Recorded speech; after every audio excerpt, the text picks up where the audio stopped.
HarperCollins presents, with a little help from their friends, written and read by Stuart Maconie. The Beatles are the greatest cultural force we've ever had. Steven Spielberg.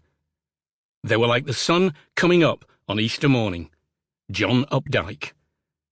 I say in speeches that a plausible mission of artists is to make people appreciate being alive at least a little bit.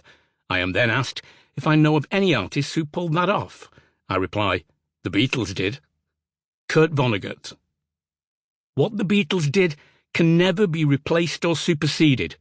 They gave art back to the people at a time when every thinking man had long ago decided that the people could never have art again. Clive James. The Beatles almost single-handedly rescued the Western musical system. Howard Goodall. When I, a mixed-race boy brought up in a rough, lower-middle-class London suburb after the war, dream of this group of friends and collaborators, the Beatles, they remind me of everything I love about Britain. That love is for the exhilarating, dissenting art that comes from its young people. When I think about the Beatles, which I do every day, I sit down and play one song all through in the morning before starting work to ignite my mood.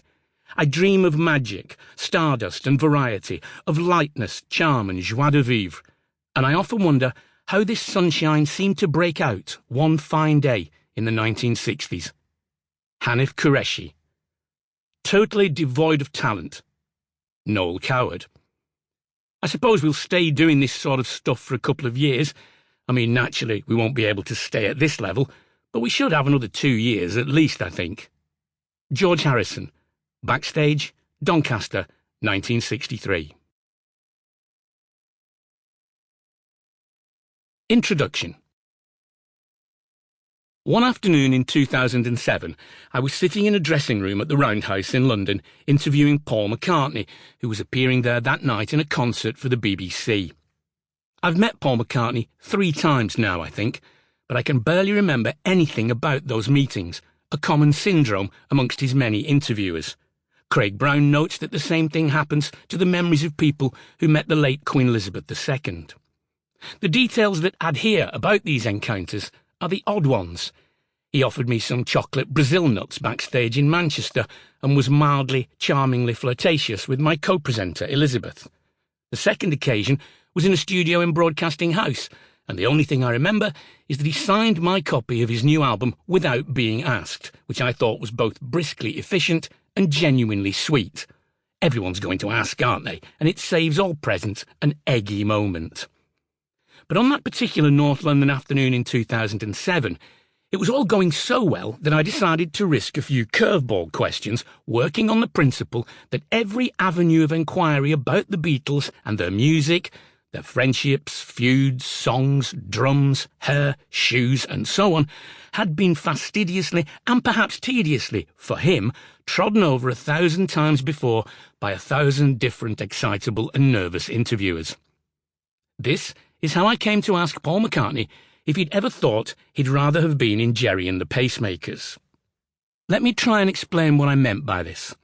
I was essaying the notion that maybe, just maybe, Paul could have enjoyed a lifetime of playing music, having hits, making a nice living, being loved far beyond their native Liverpool, all without the hassle, scrutiny, and tragedy that has come with the territory of being a Beatle.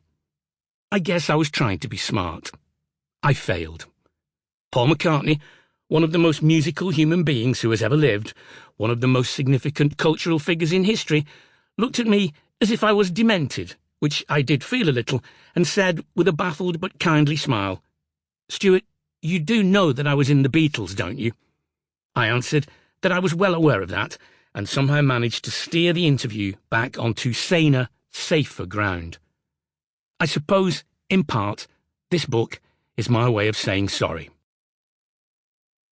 When I mentioned to Hunter Davies, the only official Beatles biographer, that I was thinking of writing a Beatles book, he replied, "Oh, you absolutely should. There hasn't been one for a good half hour."